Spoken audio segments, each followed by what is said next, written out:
Kung hindi ako nagkakamali, yun yung narinig ko kay Attorney Lorna Capunan. Magtutuloy-tuloy pa din yung impeachment, mga boss, Chief Moser. No, kasi kumbaga yung para hindi na siya makatakbo sa susunod na eleksyon, yun yung dahilan kung ba't magtutuloy-tuloy po. Kung sakali naman malusutan ng Vice Presidente, eto na, baka eto yung nakikita, no, ni nung Which is about May or June, end of ito yung nakikita ni Ronald Llamas na posible na baka tumakbo po sa susunod na 2028 election. Baka makabangga ng Vice Presidente kung sakali. No? Kung sakali na malusutan niya yung impeachment. Pakinggan niyo po. May or June. So Yes. pwede naka-factor in na dyan ito sigurong pagdating na sa trial sa Senado. Magre-reflect Yes, na sa lalo na sa survey. May 11, sa Lunes, no? Oo. Ayan na yung impeachment. Okay. Pero mahalaga kasi yung Justice Committee hearings eh. Doon lumabas sa usapin ng probable cause yung mga ebidensya. Bagamat hindi pa ito full-blown trial. Oo. Aakyat pa yan kasi sa Senado eh. Yung lumabas dito, mga patikim pa lang. Pero kahit ito mga patikim, may pagka-game changer. Lalo na yung AMLAC. Oo. Kaya nga, so Biruin nyo yung sa AMLAC, mga kababayan, ano, 18 out of 18. Yung isinumpite ni Trillanes na binasa po ni Congresswoman De Lima, tumugma doon sa AMLAC. Tapos ano pa yun ha, kumbaga, hindi po pagkakasunod-sunod yun. Random, mga kababayan. Pero 18, tugma doon sa 18 na mga red flag daw po na mga transaksyon nitong mag-asawa na si Man Scarpio at ni Vice Presidente. nakita natin ang masyadong mga malalaking mga revelation. Sabi nga lang, mga smoking gun, itong mga grave threats. Na sabi nga ni Senator ay ni Congresswoman Laila, talagang yun lang very obvious na talagang game changer. Tapos ito kang AMLAC nga na 6.7 billion.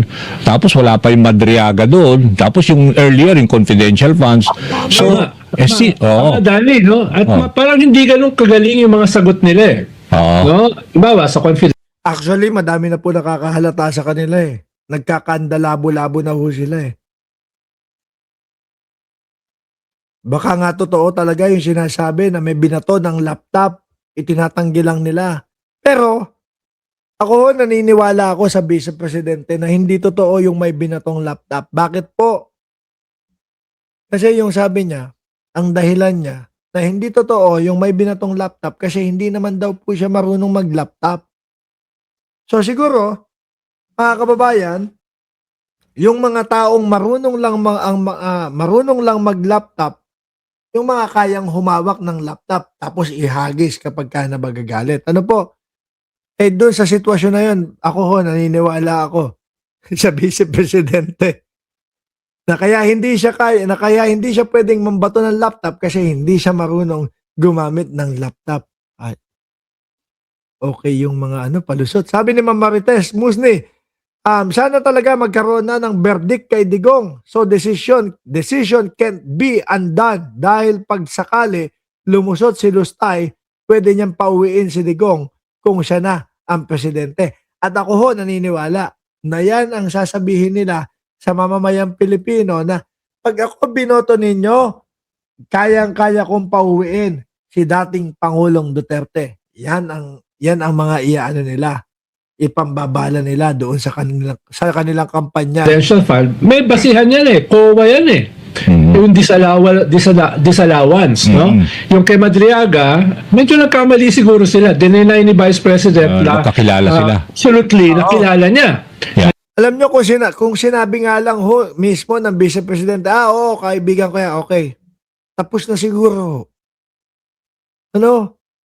Kaya lang yung pag-deny, nakakilala ko, tapos ang daming video, ang daming mga picture na magkasama sila at close na close, kung magtawagan lalong dumadagdag po yun sa bigat ng pagpapalusot ng Vice Presidente. na-meet, na hindi pa nila meet. Pero may resibo eh. Oo. May resibo, may pictures, may birthday greeting, may video, etc. Okay. Yung sa naman, sa AMLAC, may resibo rin eh. Oo. Diba? May resibo, billion-billion yung dumaan. Ang Tama. paliwanag lang nila ay others. Oo. Medyo very lame yung paliwanag na yon at dapat hindi buksan. So medyo hindi naman nila dinedeny na meron ng bilyones na pumasok. No? At ikatlo, yung grave threats na splice daw. Oo. Dani, napanood naman natin lahat Oo. eh. Di ba? Yung Oo. grave Ako nakalive ako noon, mga bossing. Yung sa pagbabanta sa buhay ng Pangulo. Nakalive ako noon. May nagsabi sa akin, Boss Mark, nakalive ang Vice Presidente, panoorin muna natin. Hininto ko. Pinukusan ko, pinanood ko mismo. Talagang mismo ang narinig ko.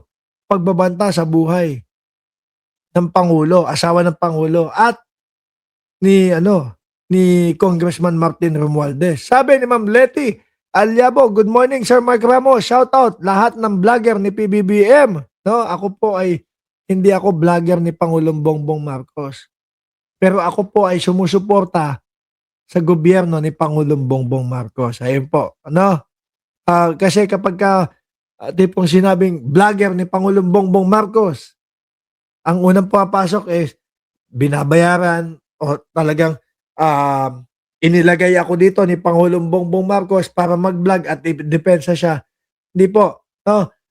Wala nga akong connection sa Malacanang, wala akong kakilala kahit sino. Yung lahat ng vlog po natin, mga kababayan, ay nanggagaling lang po sa mga mainstream media. Ano?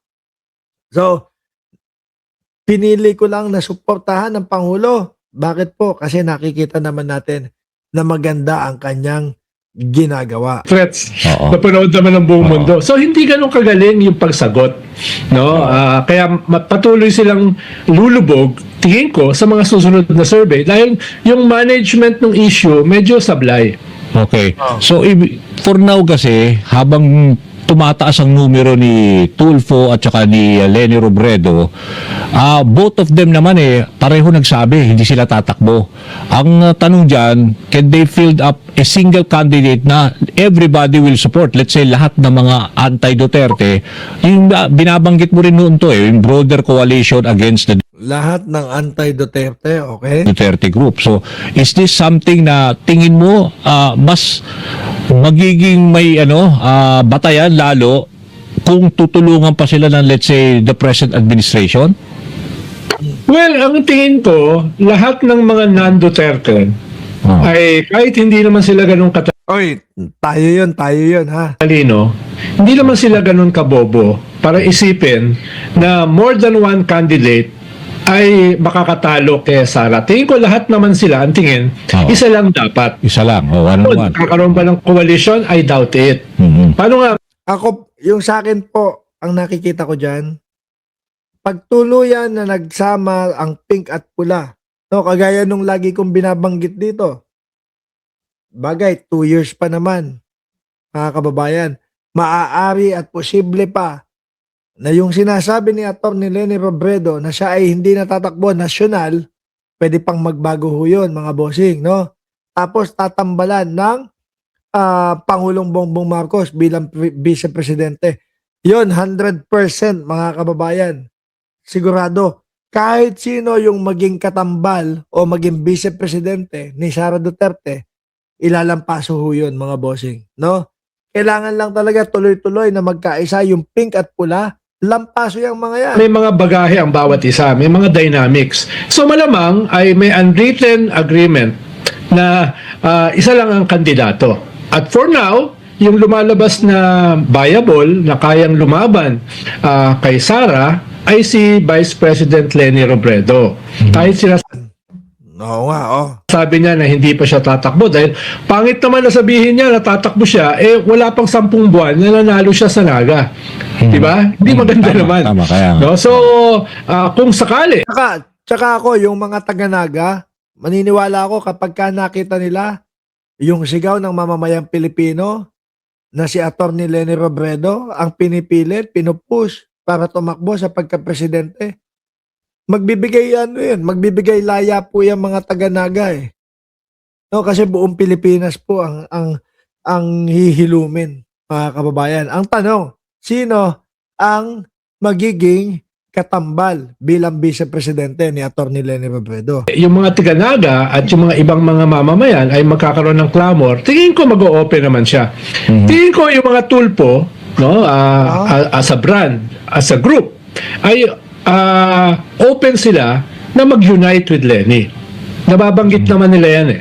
No? So, possibly, Nako, kung tulpo ang tatakbo sa pagka-vice-presidente, madami din pong madami din pong malamang boboto kay tulpo ng mga DDS Kung tulpo, mga kababayan, tingin ko dito sa atin, maraming boboto kay tulpo.